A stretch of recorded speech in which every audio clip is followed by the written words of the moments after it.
Ikaw, Mr. Cayetano, ang atat na magkaroon na ng butuhan nung araw na yon. Diba? Natatandaan siguro nating lahat. Ang sinasabi natong si Cayetano, let's divide the house. Doon na nangyari yung walkout. Ano daw? So talagang wala kang pwedeng i-object dyan sa pag-adjourn dahil wala na naman kayo sa quorum. Mapapahiya lang talaga. Mapapahiya lang kayo talaga. Kaya ano nga ang sabi ni Senator Riza Ontiveros? Subukan nyo. Subukan nyo. Abay nilagay pa sa record na itong damuhong si Cayetano na yun nga, they scampered out and left the minority leader instead of discussing the rule.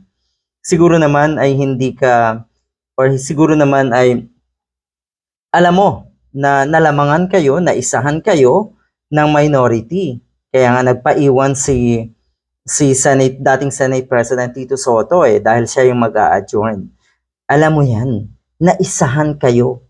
At alam mo rin yan sa sarili mo na kalunos-lunos ang nangyari. Hindi nagtagumpay ang mga plano nyo. Take note pag ganito kasi yung plano nyo na may itim na balak, ika nga, hindi magandang plano, talagang hindi yan nagtatagumpay. Walang nagtatagumpay na maiitim na plano. Ito ang magandang sagot ni Senator Ping Lacson.